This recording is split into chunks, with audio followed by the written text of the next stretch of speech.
La residencia. Antonia estuvo toda la semana en casa de su tía, y la mañana del sábado siguiente se levantaron temprano. El trayecto para el pueblo era hermoso. El bus paró en Bolombolo, un pueblo muy caliente, donde Azucena y Antonia compartieron una torta de pescado.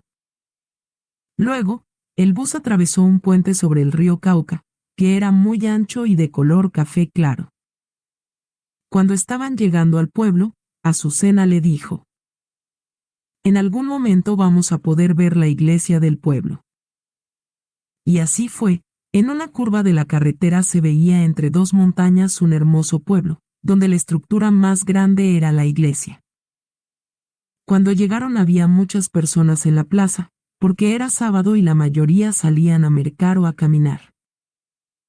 Entre la multitud encontraron a los hermanos de Antonia, a quienes ella hacía mucho tiempo que no veía. Antonia mientras tanto se sentía ansiosa por conocer el internado donde sus hermanos vivían. Todos los días, Azucena le había hablado sobre cómo era el lugar, también lo que le habían contado Sandra y Adolfo sobre el pueblo y cómo sus hermanos estaban muy contentos viviendo allí. Comenzaron luego a subir por la calle que quedaba a la derecha de la iglesia. A los lados había varias casas, y durante el camino la niña escuchaba las historias que sus hermanos contaban. La residencia era muy diferente al internado donde estuvo Antonia.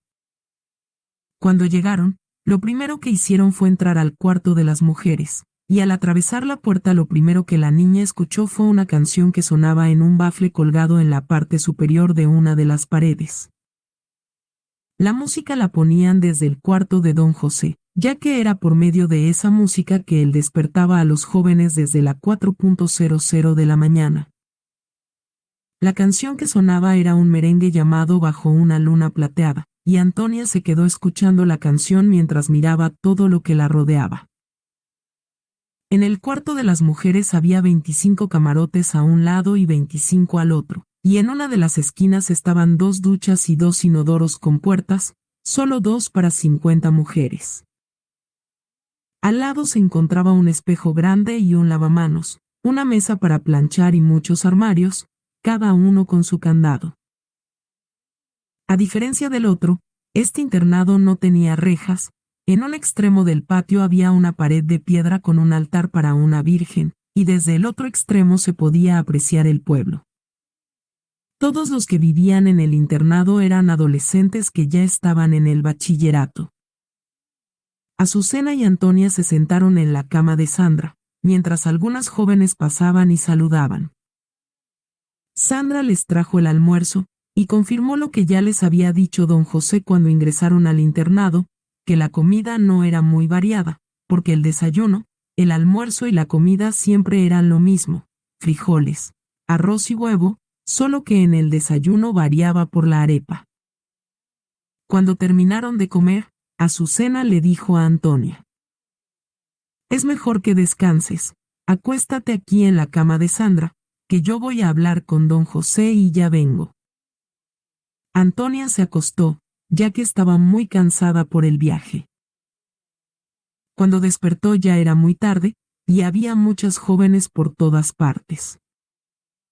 Antonia buscó sus hermanos, y asustada comenzó a gritar: «Sandra, Sandra, ¿dónde está mi mamá?». Las demás jóvenes solo la miraban y le decían: «Tranquila, que ella ya viene». Cuando Sandra llegó no estaba sola, sino que llegó junto con don José y con Adolfo, a pesar de que no estaba permitido la entrada de ningún hombre al cuarto de las mujeres. «Antonia, tranquila que venimos a hablar contigo, mi mamá ya se regresó a la ciudad, y tú vas a vivir aquí con nosotros». Antonia se sintió engañada, porque su madre no se había despedido de ella. «Ella me dijo que ya venía», repetía Antonia. No lo podía creer, gritaba y comenzó a correr por todo el lugar buscando a su mamá. Todos la miraban con cara de lástima, y le decían que se tranquilizara. Antonia corrió hacia la salida de la residencia, y como no había reja comenzó a bajar, Quería llegar a la plaza del pueblo y buscar a su madre para rogarle que la llevara con ella. Adolfo logró alcanzarla finalmente, y con ayuda de un amigo consiguieron llevarla de nuevo a la habitación de las mujeres.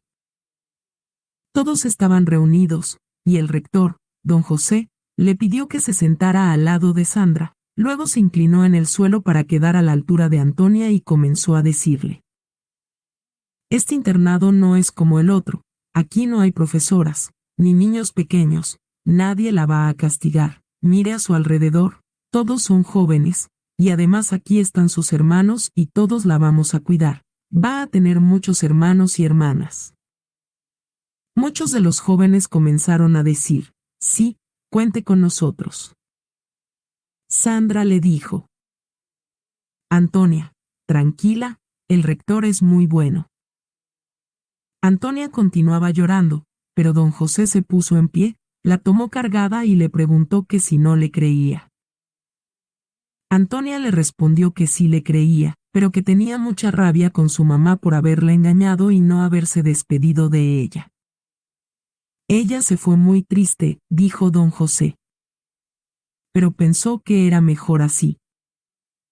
Se sentó de nuevo al lado de Antonia y empezó a explicarle cómo era el lugar. El internado es nuestro hogar, donde dormimos y comemos. La escuela donde va a estudiar queda junto al parque del pueblo, igual que el colegio donde estudian todos los otros jóvenes del internado, por eso todos los días vamos a salir a las 6:30 de la mañana. Los primeros días. Sandra la va a acompañar. Y luego cuando salgan la llevamos a conocer el pueblo, solo que tiene que esperar media hora en la escuela, porque allí terminan de estudiar a las 12, y en el colegio las clases se terminan a las 12:30. Luego, cuando conozca el camino puede salir sola de la escuela y volver al internado. Cuando llegue puede dirigirse a la cocina a almorzar, y sus hermanos le ayudarán con las tareas y la cuidarán. Esa había sido la condición para recibir a Antonia en la residencia, ya que cuando don José escuchó los castigos del otro internado decidió aceptar a Antonia, solo que con la condición de que Sandra y Adolfo cuidaran de ella, y así se los dijo antes de que Azucena partiera. Doña Azucena y muchachos, ustedes saben yo soy también el rector del colegio, entonces me queda muy difícil cuidar de Antonia. La única forma para que yo la reciba aquí es que ustedes dos se comprometan a cuidar de ella. Ellos aceptaron. Esa tarde, cuando se acabó la reunión, Sandra llevó a Antonia a comer algo en la cocina, y mientras comía empezó a hablar con ella. Antonia, don José, además de ser el rector del internado es también el rector del colegio, entonces por eso es un hombre muy ocupado.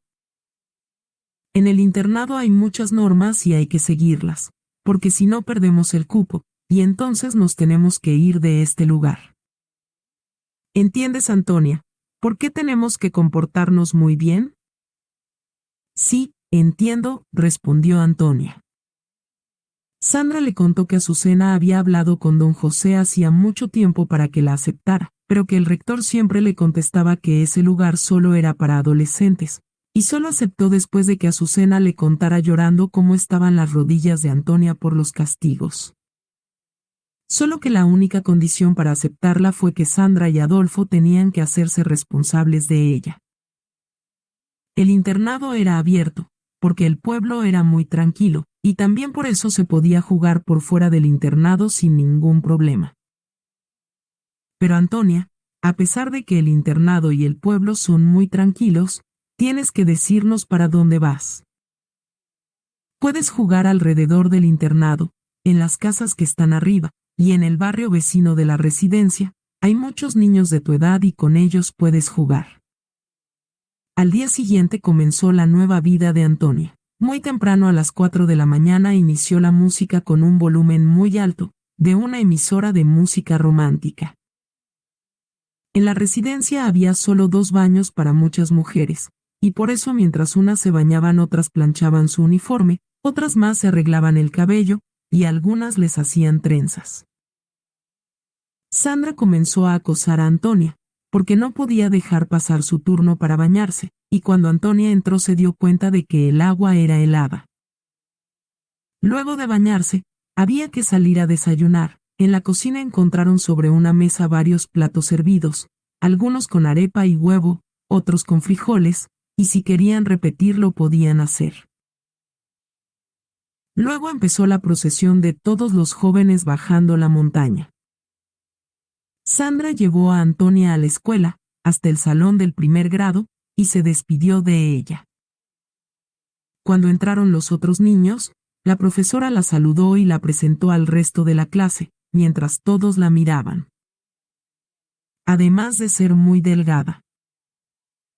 La niña también tenía el cabello muy corto, porque Azucena le había mutilado el cabello para que los piojos no se le pegaran en el internado de los niños de la calle, así que su apariencia era igual a la de un niño, ya que antes de salir para la residencia se lo habían vuelto a cortar. Los niños comenzaron a preguntarle a la profesora si era niño o niña.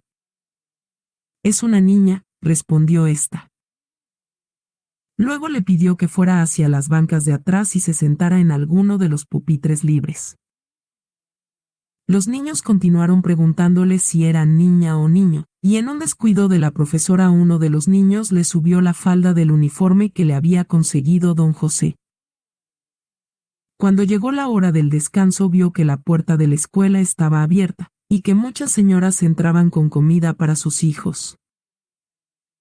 Antonia no quería estar en ese lugar, y entonces decidió irse. Ese día caminó por todo el pueblo, y conoció varios puentes. En unos podía ver el agua muy cerca y otros eran tan altos que el agua se veía lejos. Cuando se aburrió de andar, regresó a la residencia a la 1 de la tarde. Para esa hora Sandra ya sabía que Antonia se había escapado. «Antonia», le gritó Sandra. La profesora llamó a don José. «¿Usted por qué se escapó? ¿No ve que solo tenemos una oportunidad en esta residencia?» Antonia no contestó, pues Sandra gritaba tanto que la niña se quedó callada. Al siguiente día don José la llevó a la escuela y se quedó con ella sentado en un pupitre. Durante toda la semana, él le comentó lo bueno que era estudiar y cómo iba a ser la vida de diferente en el pueblo. En los descansos también pasaba el tiempo con Antonia y los demás niños, y realizaba juegos con ellos para integrar a Antonia, y así por toda la semana, hasta que vio que la niña se había acostumbrado y ya tenía amigos. Antonia veía que la residencia, a pesar de ser la casa de muchos jóvenes, era un lugar tranquilo, pero una noche, una de las estudiantes de último año se desplomó en el suelo y comenzó a tener un tipo de convulsión, así que entre varias jóvenes la subieron a una de las camas, solo que la chica convulsionaba tanto que tuvieron que juntar varias camas. Todas gritaban, y Antonia solo observaba mientras Sandra le explicaba lo que estaba pasando. «Antonia, varias jóvenes del internado y del colegio están siendo poseídas por una bruja, eso es lo que dicen, por eso es que ella está así». Siempre que pasaba eso con alguna de las jóvenes, ponían sobre el pecho de la poseída una Biblia. «Eso fue algo que dijo una vecina de la residencia que teníamos que hacer», le contó Sandra a Antonia. Cuando le pusieron la Biblia sobre el pecho, la joven con los ojos cerrados comenzó a pasar las páginas, hasta que paró en el Salmo 91, y luego, todavía con los ojos cerrados, comenzó a recitarlo. Cuando terminó de recitar el salmo se despertó, y le dieron agua. Antonia se sentía aturdida y asustada con lo que veía, pero por recomendación de su hermana no demostró su miedo. En todo el pueblo se hablaba de lo que le estaba pasando a las jóvenes, y hasta en la escuela algunos niños lo comentaban. «Le está pasando a las más bonitas del pueblo», decían los niños. También le preguntaban a Antonia lo que estaba pasando en la residencia y ella comentaba lo que había visto. Pero a pesar de ese hecho, Antonia estaba contenta con la nueva vida en la residencia, aunque llevaba días sin hablar con su mamá. Azucena llamaba todos los sábados, porque en esa época, en los 90, no había celulares. Entonces Azucena llamaba a sus hijos a la oficina telefónica del pueblo, y siempre los sábados a las 2 de la tarde los hijos de Azucena esperaban la llamada de la telefonista del pueblo. Pero desde que su mamá se marchó sin decirle adiós, Antonia no le había querido pasar al teléfono, a pesar de que ya habían transcurrido varias semanas. Sandra era la que le comunicaba a Azucena cómo estaban todos. Un día varias jóvenes, cansadas, debilitadas y agotadas por la posesión, decidieron ir a la iglesia para hablar con el cura. Sandra era amiga de una de ellas, y decidió acompañarlas, llevando a Antonia con ella. Pero la visita al párroco de la iglesia las decepcionó, porque él solo les contestó que continuaran orando el mismo salmo, y todas salieron muy insatisfechas de la reunión, al punto que una de ellas dijo: si el padre no nos ayuda, lo mejor es ir a visitar a la señora que le lee las cartas a la gente del pueblo, la que sabe de menjurjes. Pero varias personas en el pueblo dicen que ella es una bruja. ¿Vamos a ir donde otra bruja?, comentó otra de las jóvenes. Pues no dicen que un clavo saca otro clavo. Bueno, que una bruja saque otra bruja. Todas dudaron, pero decidieron ir. Comenzaron entonces a bajar por unas de las calles del pueblo, hasta que se acabó el pavimento, y allí encontraron un alambrado oxidado, por el que se abrieron paso para comenzar a andar después por un sendero, alrededor del cual había algunas casas. Hay que buscar la puerta de color rojo, dijo una de las jóvenes. Cuando estuvieron al frente de la casa con puerta roja, llamaron a la puerta y salió una señora de cabellos blancos hasta la cintura, muy alta, quien tenía en su mano un pocillo. Antonia se escondió detrás de su hermana, pero la mujer vio el miedo en los ojos de Antonia y se sonrió con ella. Las jóvenes comenzaron a contarle luego lo que les estaba pasando. Y la bruja las invitó entonces a entrar. Ellas entraron con miedo, porque esperaban encontrar una casa oscura, pero se sorprendieron. Al entrar encontraron una casa normal, con sala, comedor, una cocina y un gran patio en el fondo. Había muchas flores por todas partes y una luz que irradiaba toda la casa. En la cocina vieron un estante repleto de frascos, y Antonia y Sandra los miraron. Estaban llenos de hojas secas, otros tenían raíces y otros, semillas. El estante se veía entonces bastante colorido, porque cada frasco tenía un color diferente y muy llamativo. La mujer hablaba con voz muy serena, y cada vez que lo hacía las jóvenes se llenaban más de tranquilidad. Antes de seguir conversando con las jóvenes, la mujer miró a Antonia, se le acercó, y en un tono muy bajo le dijo: «Todavía tienes la moneda, ¿cierto? Guárdala, no la pierdas ni la regales, y nunca la utilices para nada más». Antonia estaba desconcertada por lo que la mujer le dijo, pero le respondió: «Sí, todavía la tengo». Sandra le preguntó a Antonia qué era eso de la moneda, pero en ese momento la mujer empezó a preguntarles a las demás jóvenes qué querían de ella. La señora tomó una silla y se sentó, mientras continuaba bebiendo algo de su pocillo. Después, algunas de las jóvenes le contaron toda la historia, y ella solo dijo: «Cuando alguna de ustedes esté poseída, las otras le van a preguntar a la bruja, ¿qué quiere?». Eso es todo lo que tienen que hacer. Pasaron entonces varias semanas, todas las compañeras estaban ansiosas, pero no sucedía nada, hasta que llegó el día cuando una de ellas convulsionó nuevamente, entró en trance, y las demás le preguntaron, ¿qué quiere? Entonces la joven en el trance comenzó a hablar. «Quiero que me saquen, fui enterrada al lado de un árbol, en el cementerio, pero no es suelo sagrado». Luego de decir eso, la joven despertó, y les terminó de contar la historia que la bruja que las poseía le mandó en imágenes durante el trance.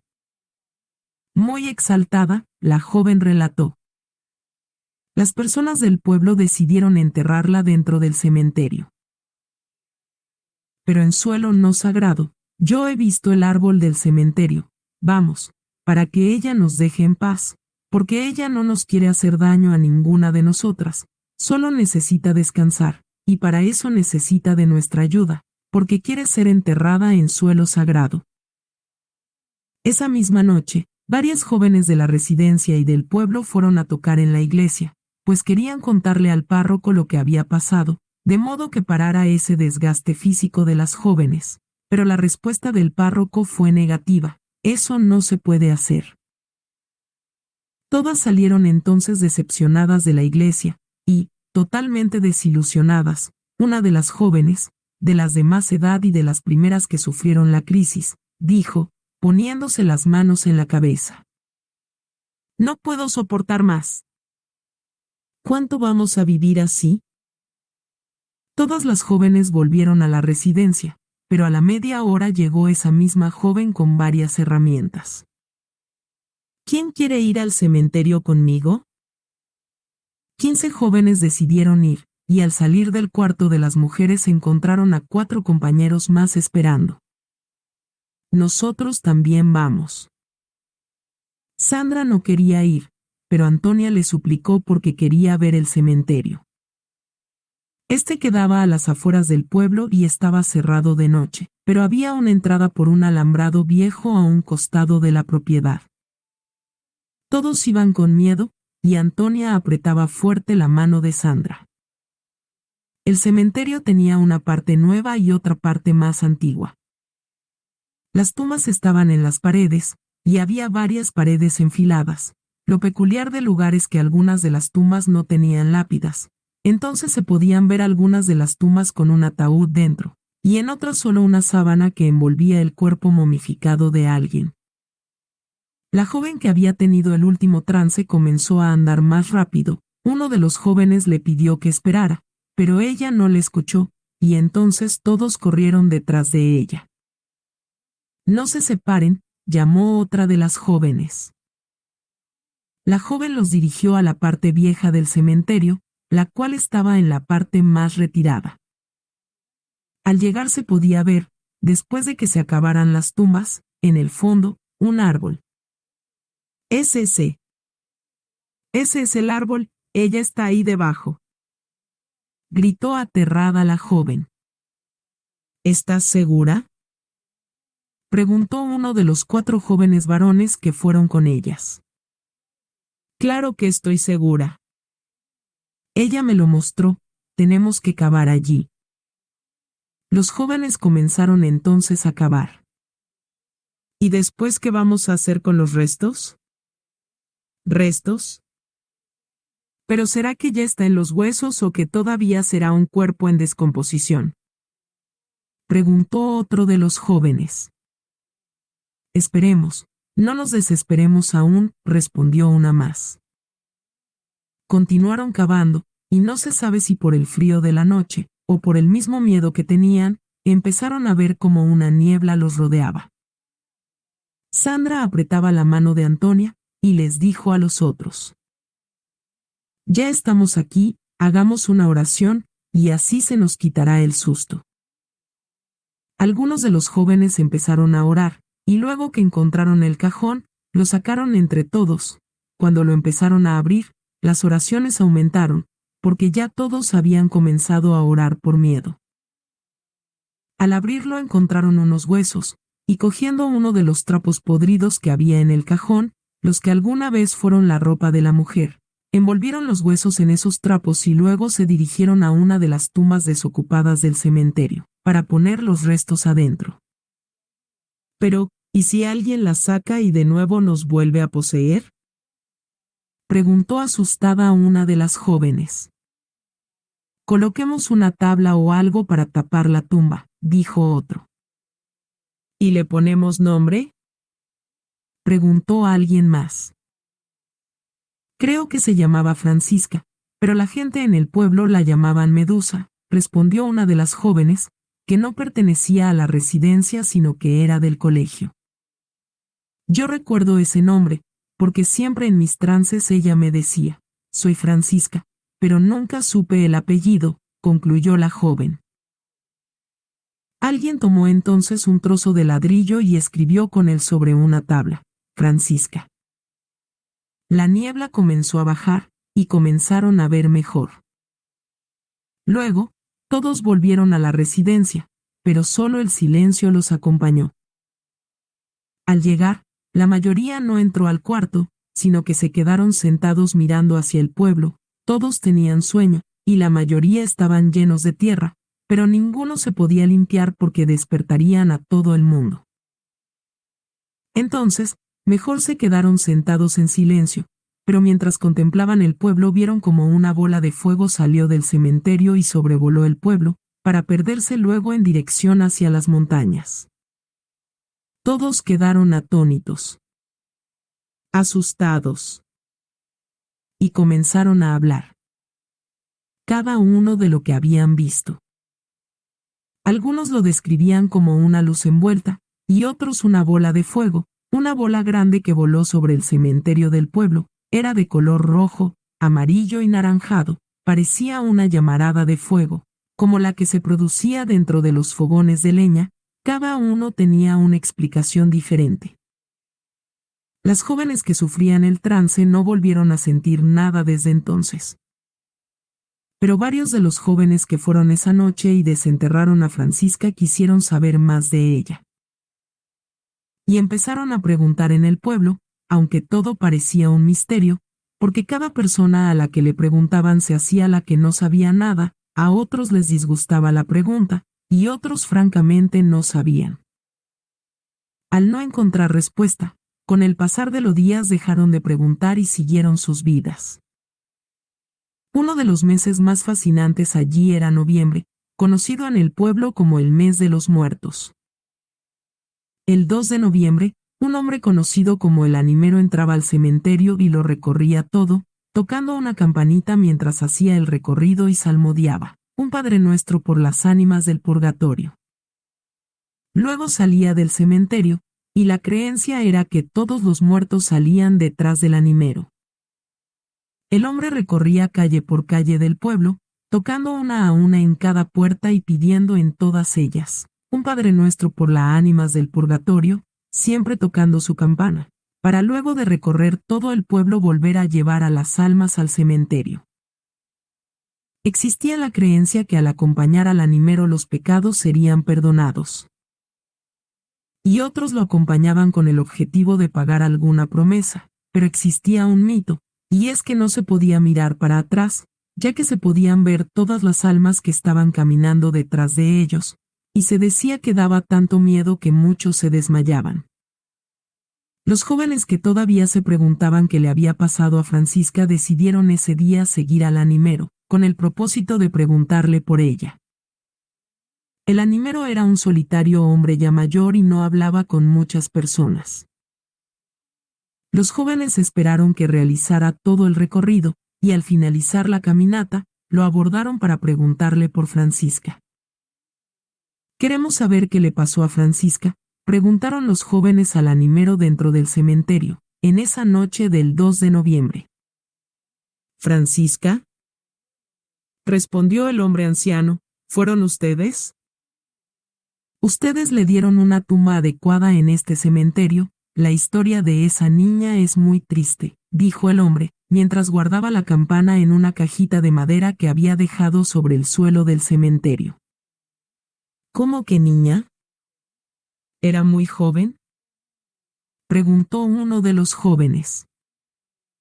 «Sí, cuando la enterraron al lado de ese árbol apenas tenía 20 añitos, y recién cumplidos. Era la muchacha más bonita del pueblo, y varios hombres la pretendían, pero a ella no le gustaba ninguno. Parecía que a ella no le gustaban los hombres, o eso era lo que decía la gente, pero igual tenía muchos pretendientes. Realmente, su belleza fue su mayor problema». Caminaron hacia la tumba de Francisca, y el hombre continuó la historia. Para que la dejaran en paz, le pidió a su mejor amigo que se hiciera pasar por su novio y él aceptó. Los dos pensaron que de esa forma los pretendientes la dejarían en paz, pero desafortunadamente para ella eso no pasó. Aquí vivía en ese tiempo una familia muy rica, y el patriarca de la familia, un hombre casado y con hijos, se enamoró también de la joven, y un día le pagó a varios trabajadores para que la llevaran a sus tierras. Así fue, sus hombres por plata llevaron a la joven hasta él, y cuando estuvo a solas con ella le quitó lo más sagrado para toda mujer, según las costumbres de este pueblo. Luego su esposa se dio cuenta de lo que había pasado, porque los trabajadores hablaron, y cuando la esposa de este señor tan rico le reclamó, el muy cobarde le dijo que la muchacha lo había poseído, que ella lo había poseído a él, ella, que era una víctima de la situación. Pero eso no es todo.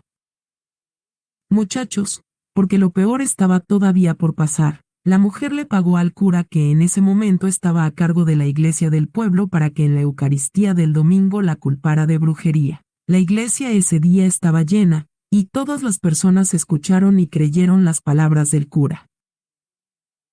Todavía recuerdo un poco del sermón de ese día. La bestia, hijos míos, se esconde hoy detrás de la belleza de una mujer. Por eso es que muchos jóvenes están embobados con esa belleza, y tenemos que desterrarla de nuestro pueblo para poder vivir en la gracia de Dios, gritó el cura. Luego de esas palabras, a la familia de la joven no le volvieron a vender comida, no le compraban lo que ellos cosechaban, ni tampoco les daban trabajo. La joven y todo el que tenía que ver con ella fueron rechazados. Yo, por ejemplo, era su mejor amigo, y la gente dejó de hablarme, ya hace mucho tiempo de eso. Francisca no aguantó más y se quitó la vida. Su familia se marchó, y las personas del pueblo impidieron que el cuerpo fuera enterrado en el cementerio. Obligaron al sepulturero a que la enterrara lejos, donde nadie supiera, y ni yo, que era su mejor amigo, sabía dónde estaba, dónde la podía visitar. Pero años más tarde conseguí que el sepulturero me contara sobre el lugar en que la había enterrado y lo único que pude hacer fue cuidar del árbol. Luego de una larga pausa y frente a la tumba de Francisca, continuó diciendo el hombre. Por eso decidí hace muchos años, cuando murió el antiguo animero, tomar ese papel, para al menos sentir su presencia, y sé desde entonces que siempre me acompaña. Ahora tiene una tumba, y es gracias a ustedes. Tranquilos, que de ahora en adelante yo cuido de ella. Los jóvenes volvieron a la residencia y empezó a divulgarse la historia. Con el pasar de los días la tumba de Francisca llegó a ser visitada por las personas del pueblo. Algunas le dejaban flores frescas y hasta alguien puso una lápida nueva de mármol. Y luego de ese día, muchos jóvenes decidieron acompañar el animero en su ronda. Sandra siempre tuvo miedo, y a pesar de que Antonia le suplicaba para participar de la caminata, ella solo aceptaba que las dos esperaran afuera, en el patio de la residencia, a que el animero y los jóvenes pasaran. Finalmente, Antonia se decepcionó porque nunca vio las almas, pero sí le comentó a su hermana que, a pesar de que estaban pasando apenas unas 20 personas, se sentía como si fuera una gran multitud. Aunque los que se veían eran pocas personas, Sandra también sentía lo mismo. En la residencia, los mejores momentos eran por las noches, cuando muchos de los jóvenes se reunían en el patio solo para hablar, y Antonia atenta los escuchaba. Pero hubo una noche que fue muy especial para Antonia, cuando estaban sentados en el patio mirando hacia el pueblo, y en la montaña del frente comenzó a aparecer una brillante luz, una enorme luna llena. En ese momento, varios jóvenes comenzaron a hablar de ir a lo alto de la montaña para verla más de cerca. Fueron a pedirle a don José a ver si podían realizar el viaje. Porque él siempre escuchaba estas propuestas, y si encontraba que no les impedía volver temprano y dormir lo suficiente para las clases del siguiente día, aceptaba, siempre con la misma respuesta: listo, vamos, pero cuando yo diga que nos devolvamos, nos devolvemos. Antonia salió entonces corriendo para el cuarto de las mujeres, donde estaba Sandra, para contarle sobre la nueva excursión. Sandra era una de las mejores estudiantes del colegio, y para mantener el promedio estudiaba más que los demás. Por eso cuando ella no podía ir a algún viaje le pedía a Adolfo hacerse cargo de Antonia. Al viaje fue la mayoría de los jóvenes de la residencia, quienes atravesaron el pueblo de noche, lo cual llamó la atención de las demás personas. Todos se preguntaban qué estaba pasando y la cantidad de personas interesadas por ver la luna fue aumentando. Luego de terminar de atravesar la plaza del pueblo, comenzaron a bajar hasta encontrar el camino para subir la montaña. Después, el camino se convirtió en trocha. Pero no importaba el cansancio, porque la travesía comenzó a ser iluminada por esa luna enorme y fuerte, además de que, para amenizar el recorrido, algunos de los compañeros comenzaron a contar historias de terror o leyendas, y cuando la mayoría tenían miedo y querían devolverse, otros contaban chistes. Al llegar a la cima de la montaña buscaron un lugar abierto y se sentaron. Allí pasaron varias horas aprendiendo sobre constelaciones y estrellas, hasta que la frase conocida fue escuchada y acatada. «Es hora de volver», dijo en voz alta don José, sin tener que repetirlo. Todos los estudiantes de la residencia eran muy jóvenes, por lo que de tiempo en tiempo don José realizaba una reunión donde los aconsejaba sobre temas para la vida. El tema recurrente en esas reuniones eran las consecuencias de tener relaciones sexuales tan jóvenes. La mayoría tenía un alto interés por saber sobre el sexo, por eso, el día que comenzó el rumor de que en la única tienda de alquiler de películas del pueblo había llegado una cinta pornográfica, todos querían verla. Así, entre varios compañeros recogieron dinero y le pagaron al hijo del dueño de la tienda para que les alquilara allí mismo la película. Ese día, Antonia estaba jugando con los otros niños de la escuela, y cuando vio que algunos de los jóvenes entraron en la tienda de videos, decidió entrar con ellos. Los jóvenes estaban tan asustados y emocionados que no se dieron cuenta de que Antonia estaba junto con ellos. Todos estaban callados, con los ojos abiertos, prestando toda su atención a la película, que empezó con una escena donde dos mujeres corrían desnudas por unas praderas hasta que llegaron a un establo. Los jóvenes observaban con atención, hasta que se escuchó una voz. «Mi papá. Mi papá», dijo el joven de la videotienda. Todos salieron corriendo entonces. Alguien tomó a Antonia del brazo y la sacó de la casa, y ella continuó como si nada jugando con sus amigos en la calle. Al siguiente día, don José llevó al dueño de la videotienda y a su hijo a la residencia, donde tuvieron una reunión que duró más de 2 horas y delante de los jóvenes quemaron la película. Pero no todos los jóvenes seguían las reglas de la residencia. Había por lo menos 2 estudiantes que no hablaban con nadie y no iban a estudiar. Una noche, las jóvenes llegaron corriendo, se acostaron y se cobijaron hasta la cabeza, mientras se reían muy alto, con una risa burlona, además de que dejaron un fuerte olor a alcohol por donde pasaron. Esa noche, Sandra estaba en el lavadero que quedaba en el patio, lavándose su cabello que, a diferencia del de Antonia, era muy negro y muy largo, hasta la cintura. En un momento llegaron 2 hombres borrachos, que fueron directo donde Sandra y la jalaron del cabello. Ella gritó de dolor, sin saber qué pasaba. «Ella no es», gritó uno de los desconocidos. Entonces la soltaron, y Sandra corrió para el cuarto de las mujeres. Los hombres corrieron tras ella, pero para ese momento todos los que había en el patio percibieron la situación.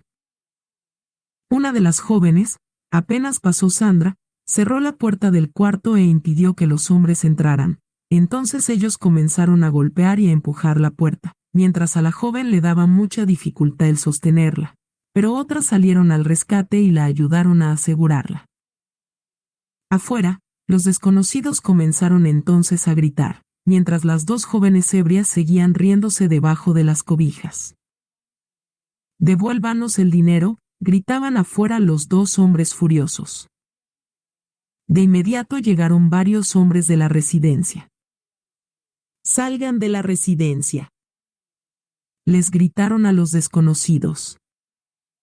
«¿Qué les pasa? ¿Van a tumbar la puerta?», dijeron otros, pero los 2 hombres estaban tan furiosos que no escuchaban nada. Solo nos vamos cuando nos devuelvan lo que nos robaron, dijo uno de ellos. Entonces Rosalba, una de las muchachas más veteranas de la residencia, descobijó a las otras dos. Levántense y resuelvan ese problema, les dijo con esa voz chillona pero fuerte.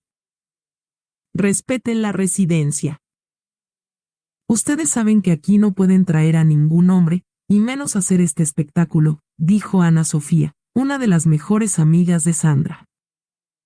Los dos hombres comenzaron entonces a darle patadas a la puerta. En ese momento y de la nada apareció Alex, llamado cariñosamente Machete, un apodo que se había ganado porque era de los pocos jóvenes que mantenía la costumbre antigua de los campos de mantener un machete colgado en la cintura. Al ver a Alex la confusión, tomó el machete de su cintura y lo rastrilló por el suelo, brotaron entonces las chispas y los hombres se asustaron mucho. «Salgan de la residencia ahora», gritó Alex con el machete en la mano. Al ver al joven armado, los hombres salieron corriendo. Antonia estaba en ese momento subida en una de las camas, muy asustada, pero por primera vez sintió que ese era su hogar. A los pocos minutos, don José vino a la residencia, porque como era un pueblo chiquito la noticia le había llegado rápidamente al colegio. Al entrar, de inmediato llamó a las dos jóvenes a su oficina, y después éstas salieron a los pocos minutos con don José detrás, quien tenía su cara roja de la rabia. Luego, frente a todas, las dos jóvenes empacaron sus pertenencias y se fueron. Después, a los 2 días vinieron de nuevo a la residencia los dos hombres acompañados por don José, pero esta vez traían herramientas y una puerta nueva para el cuarto de las mujeres. Para ese tiempo, Antonia llevaba ya varios meses sin hablar por teléfono con Azucena. No la perdonaré, ella no se despidió, repetía cada vez que llegaban a la oficina telefónica y Sandra le rogaba que hablara con ella. Mire, Antonia, que mi mamá está muy triste porque usted no le habla. A pesar de que Sandra insistía, Antonia porfiaba en no pasar, y cuando le ponían al teléfono se quedaba muda.